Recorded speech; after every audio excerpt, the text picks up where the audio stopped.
Kayong mga ating presidential scholar, yan na ngayon ang tawag sa inyo.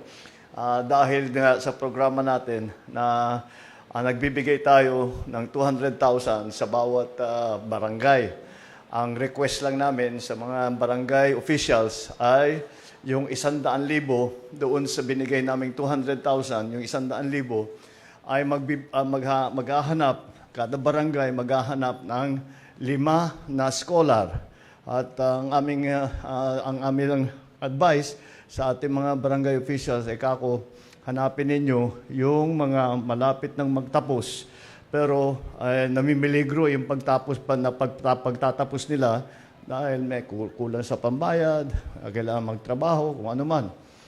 Basta't makatulong. So, bawat isa sa inyo makakatanggap ng 20,000. Yun ang pampatulong sa inyo para sa inyong scholarship. At lagi kong sinasabi sa ating mga presidential scholar na nakikita ko ay dapat mapakinabangan ninyo na mabuti ito.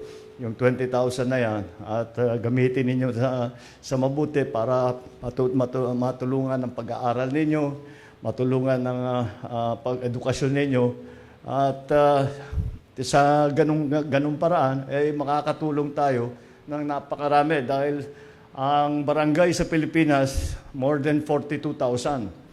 Kaya kung kada barangay makakakuha tayo ng 5, more than 200 to 210 plus thousand ang natutulungan natin. Para sa akin, dahil napakahalaga nito. Dahil para sa akin, lagi kong sinasabi, ay ang edukasyon, para sa pamahalaan, ang edukasyon ay hindi pribilehyo. Ito'y karapatan ng bawat na ating kabataan na kailangan ng pamahalaan ay asikasuhin at tiyakin na maganda ang sektor ng edukasyon.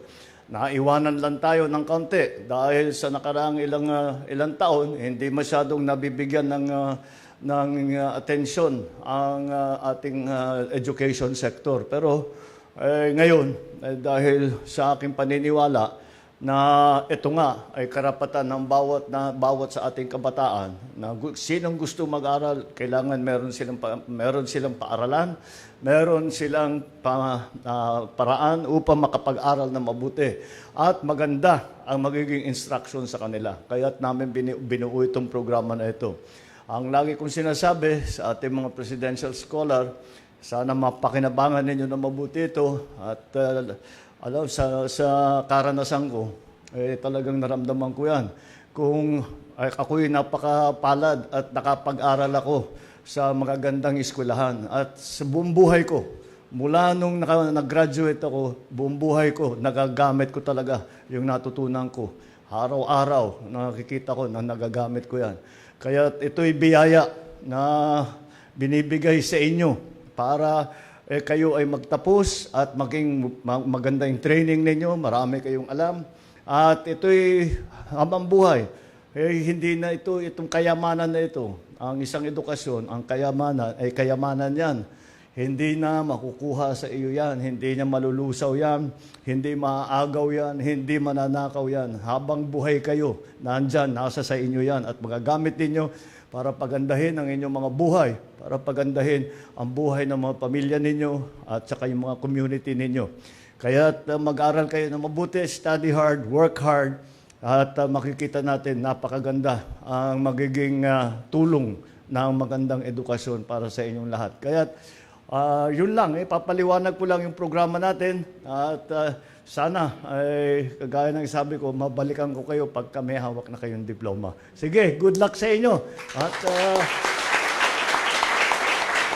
ating mga presidential scholar. Sige, pagbutihin ninyo at alam mo naman kami, hindi naman forever kami nandito. Darating ang araw, kayo naman ang mga liderato dito sa Pilipinas. Hindi ko ibig sabihin sa gobyerno, gobyerno lang. Sa lahat ng pamamaraan.